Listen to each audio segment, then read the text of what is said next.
আমি তোমার জন্য একটা প্রস্তাব নিয়ে এসেছি। এই প্রস্তাব, এই কিসের প্রস্তাব? আরে বিয়ের প্রস্তাব শোনো না, আমাদের ওই মহাবীর ওই হেদিদের একটা ওই বিবাহের প্রস্তাব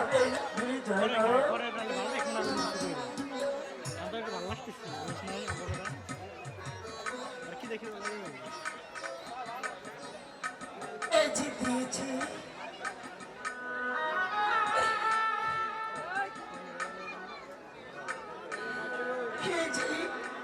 এই যে চক্রান্তে আমার স্বামী আমাকে তালাক দিয়েছে। সেই অজিতের প্রস্তাব গ্রহণ করবো আমি? না না, কিছুতেই না। আমি আমি এজিদের প্রস্তাবকে শত শতবার পায়ে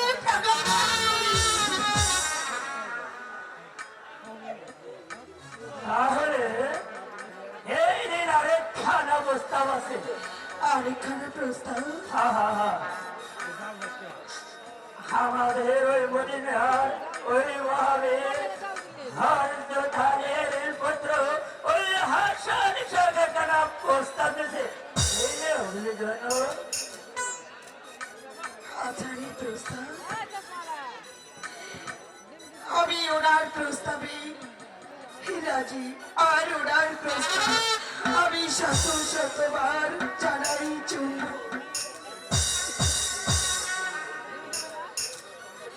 এই মেয়ের বাড়ি খোদা, আমি আমি কি পারবো বড়ই অবির বউ হয়ে তাকে সেবা যত্ন করতে?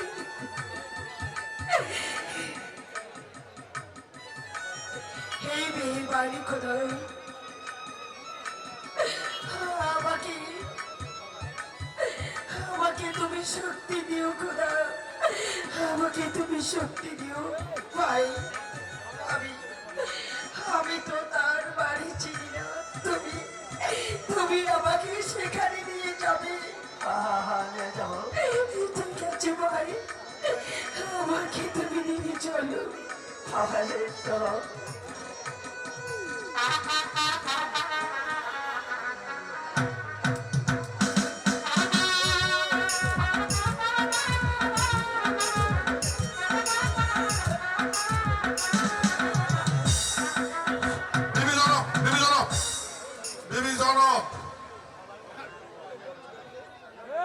যাই হোক, আমার মনে হয় নাটক সুন্দর হচ্ছে, তাই না? এই বিবি জয়নবের অভিনয় সন্তুষ্ট হয়ে আমাদের অ্যাডভোকেট আথালিয়ারি সন্তান আসিফ ঢাকা হাইকোর্টের সে তাহাকে 200 টাকা দিয়ে দোয়া করলেন। আর এক সচিবালয় চাকরি করে আমাদেরই ভাই বাচ্চু তাকে আরো 500 টাকা দিয়া সম্মানিত করলেন। তারপরে আমাদের আঠালিয়া আমার খালাতো ভাই কায়েস তাকে আরো 100 টাকা দিয়া সম্মানিত করলেন।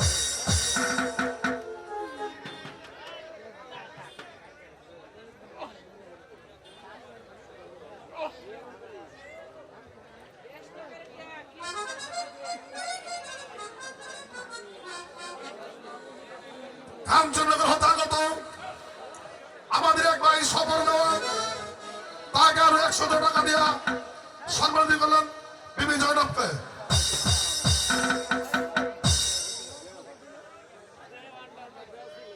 কাঞ্চননগর সায়েদুল আমার এক ছোট ভাই তাই বিবিকে এই গানে সন্তুষ্ট হয়ে তাকে আরো 100 টাকা দিয়া সম্মানিত করলেন।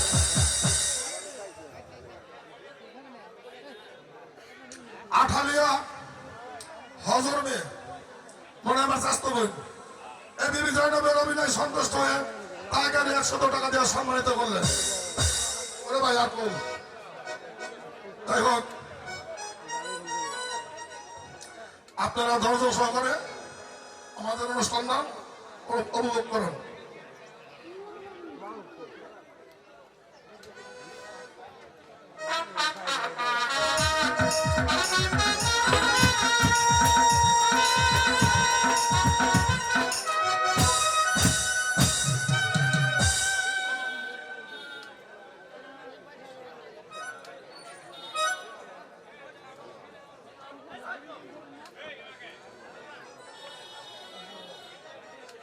এই তবে এসেছি হুজুর, কিন্তু হুজুর এই আপনার প্রস্তাবকে ওই বিবেক পাইদার বেড়াতে হুজুর।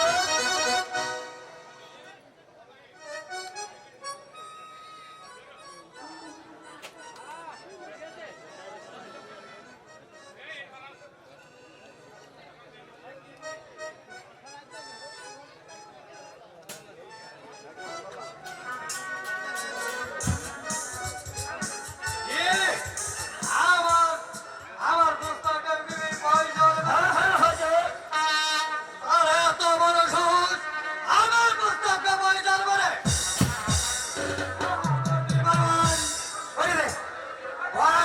কি করতে পারি?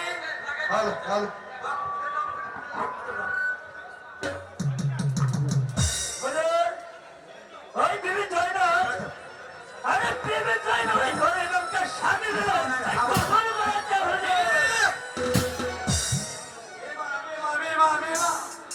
এবার মাংস আমার শক্ত হয়ে গেল।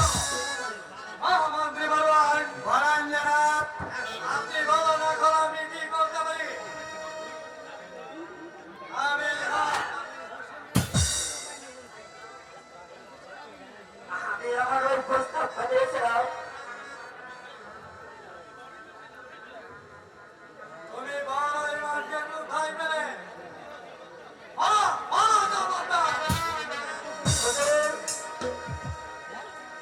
আমি ওই আপনার প্রস্তাব নিয়ে রাস্তা দিয়ে হয়ে যাচ্ছিলাম, সেই সময় ওই ঘরে মামের সাথে ওই রাস্তায় দেখা। সে বলল তুমি কোথায় যাচ্ছ কালিকা? আমি বললাম আমি বললাম তুমি জয়নের বাড়ি যাবো। তাই আমি বললাম